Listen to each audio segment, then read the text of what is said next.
So here we got the 5-day chart for XSPA, XSPA Group Inc.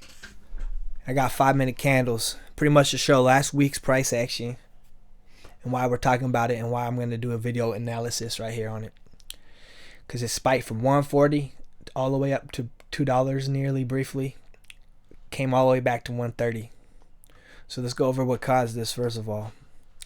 They announced on December 11th that they got a partnership with United Airlines. So a micro cap company collab with a large cap, a real well-known large cap company. That's going to add a lot of hype, chasing, and speculation.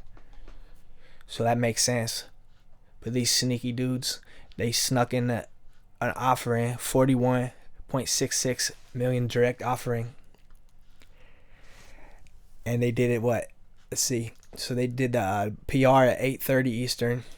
They dropped it at 12:50 p.m. Eastern. So 4 hours later, in the middle of their spike, they're already doing a dilution play. They're opportunists. And what's worse about this, if you gotta look through the details, they're doing 24.5 or so million shares, as well as warrants, the same amount in warrants. So that's about 49 million shares in dilution to the current outstanding share count. So let's go over that real quick. In their last 10Q, as of November 9th, they had 69.5 million shares outstanding.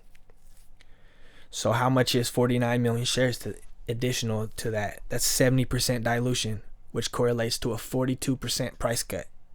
So that's how the bears are seeing this. So it's a matter of the bears are going to be looking for the dilution. And the bulls are going to be over here speculating on how much this is, but there's no real numbers on this, so this could be a little contract, we have no idea. So let's go look at the revenue to get a better feel for that. I mean, this is in thousands, so this is pretty funny. For 3 months ended September 30th, they have 201,000, and I guess that's because of the airports being shut down. That's their business. So that makes sense. But then if you look back in 2009, it was still very little. So, and they're of course unprofitable. So more importantly, if this stock is $1.30 and it has 70 million shares, but they're planning to dilute about 50 more into it, it'll be about 120 million shares. It's just market cap worth over 150 million. If it's unprofitable. And it's also, I want to state, if you look through these 10 Qs, you could have avoided this offering. You would have known it was coming, because here it says, as of September 30th, 2020, the company has cash and cash equivalents, excluding restricted cash, of $61,894. So what's that, about $62,000 they had. Current cash assets of $63,864. So you knew an unprofitable company with that much cash has to do an offering.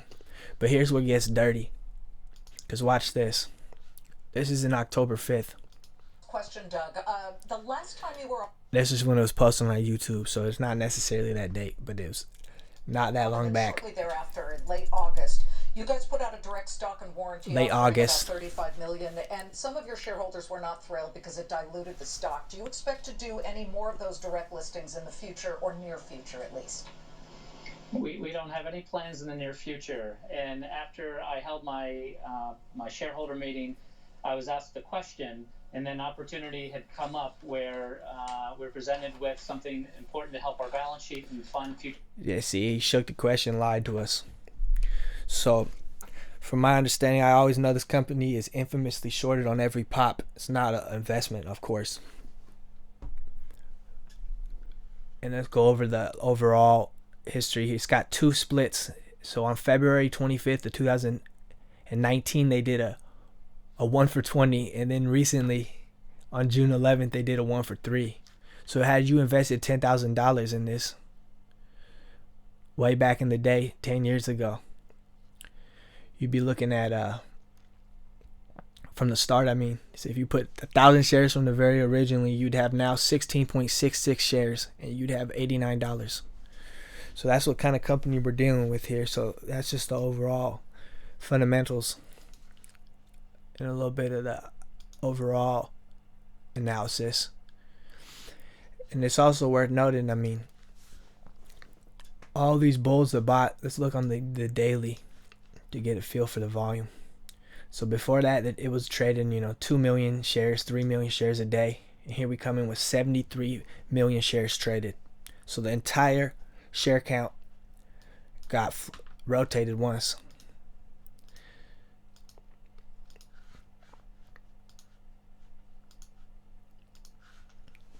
But everyone that bought the news is pretty much underwater. That didn't take profits immediately. So overall, let's look at the price action. I got it on the 14. Let's get a closer look. First of all, on the first point of level, I don't have it as support. I don't have it really yet. On the 14 day, doesn't show well. It's the 140, 141. We need to break the 140, 141 to get any upside. But past that obvious one, let's look at the 14-day chart to get a feel. So once we break that 140, it's going to be heavy about 144. 145, 144 is going to be heavy.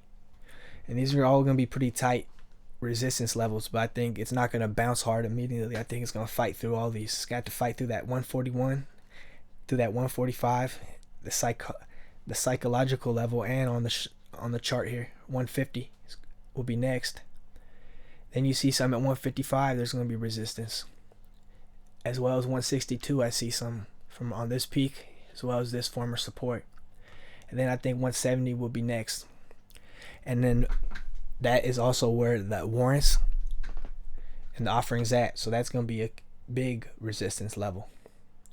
So the way I'm going to play this is I bought some at 135 the end of Friday. And I'm not afraid to sell it at 139, 140 and try to reload at 135 and just keep rinsing and repeating until it can clearly break the 141. And if it can do that, I'll put my stop loss, at the 141 and try to ride it to the 145. And if it has trouble there, 144, 145, I'll take profits there. That's 2-3%. And from there, I'm going to treat each one of these, everyone that can get over every support level, resistance level, it can get over as potential support. And I'll protect my upside with stop losses. So it's going to be, I think, hard to get over this. I don't think it's got over 141, over 140 a couple times, but it couldn't get over 141. But once it does, I think 144, the 145, 150 will be tough. But once it breaks that 150, I don't know how tough the 155 will be. But 162 and 170 next will be the next hard targets. And as for support, it's 135, 134 level is going to be crucial. If it breaks that, let's go all the way to the daily to get a feel for what I'm looking for next for support. So here's the 135 I have on this line. You can see where it's from. It's from over here. Next will be 125. Not only is it the psychological support, but you see it on the chart right here. From here. Next will be 115, which is the bottom of this, as well as the top over here. So 135, 125, 115. If 135 breaks, I'm not going to let it ride out on me. I'll look to load near 125 next. And if that can't hold, I'll look to load at 115. And if that can't hold, I'll wait for the 1 and the flush underneath the 1. But I think most likely the 125 would be the lowest we see next week if it can't get over this 141 indefinitely for the week. But this overall has a bad history. But that collab is pretty big, so I will see. So I'm looking for that 150 push this week from 135 ideally. Bank 10%. With the profitable pig picks, you'll be getting access to the Discord and real-time SMS alerts that detail the particular ticker, a clear buying range, defined risk, and 2 price targets with a good risk to reward ratio, and a brief explanation of what type of play it is. On the Discord, I'll be going over real-time, play-by-play, the situation as it changes. As we all know, trading is dynamic.